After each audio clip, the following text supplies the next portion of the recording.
పోలవరం జిల్లా పరిధిలో వరుస ఏసీపీ దాడులు కలకలం రేపుతున్నాయి. రాజవొమ్మంగి పోలీస్ స్టేషన్ పరిధిలో ఏసీబీ అధికారుల దాడులు నిర్వహించారు. ఎస్ఐ శివకుమార్ 15,000 లంచం తీసుకుంటూ ఏసీబీకి చిక్కారు. రంపచోడవరం డివిజన్ పరిధిలోని గంగవరం పోలీస్ స్టేషన్లో ఏసీపీ దాడులు మరొక ముందే మరోసారి ఏసీపీ దాడులు జరగడం స్థానికంగా చర్చనీయాంశంగా మారింది.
బ్రేకింగ్ న్యూస్ చూస్తున్నాం. పోలవరం జిల్లా పరిధిలో వరుస ఏసీపీ దాడులు కలకలం రేపుతున్నాయి.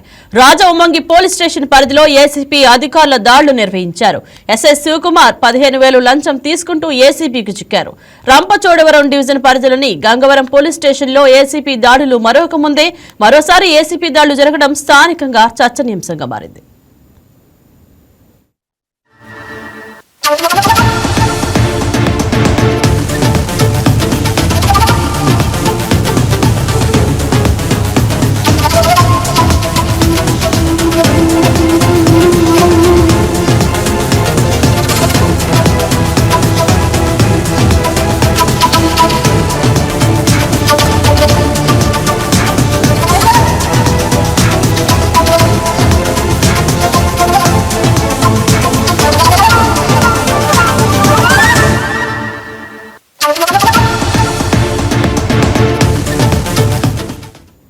ఎస్, మరి ఇదే అంశం గురించి అల్లూరు నుంచి మా special correspondent Rambabu phone in live లో సిద్ధంగా ఉన్నారు.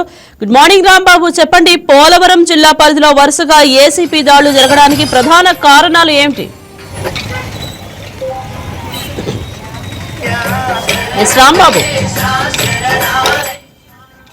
పోలవరం జిల్లా పరిధిలో రంపచోడవరం ఏజెన్సీ ప్రాంతంలో వరుసగా ఏసీపీ దాడులు అనేది నిర్వహిస్తున్నారు. అయితే గత నెల 12వ తేదీ ఫిబ్రవరి 12వ తేదీన గంగవరం మండలంలో పోలీస్ స్టేషన్ పరిధిలో పోలీస్ స్టేషన్ పైన ఏసీబీ అధికారులు దాడులు చేసి అక్కడ ఉన్నటువంటి ఎస్ఐని అలాగే ఒక కానిస్టేబుల్ని అధికారులు రైడ్ చేసి పట్టుకున్నారు. ఆ ఘటన నెల 15 రోజులు మరవక ముందే ఈ అడ్డదేగల సర్కిల్ పరిధిలో రెండో పోలీస్ స్టేషన్ అయినటువంటి రాజవొమ్మంగి పోలీస్ స్టేషన్ పై కూడా ఏసీపీ అధికారులు నిన్న రాత్రి 7 గంటల సమయంలో దాడులు చేసి అక్కడ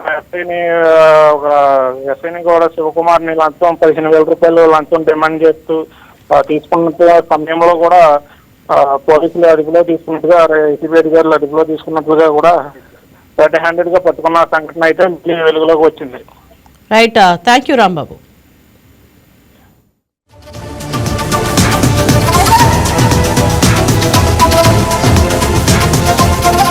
ఈ వీడియో మీకు నచ్చినట్లయితే లైక్ చేయండి, షేర్ చేయండి, మా ఛానల్ కి సబ్స్క్రైబ్ చేయండి.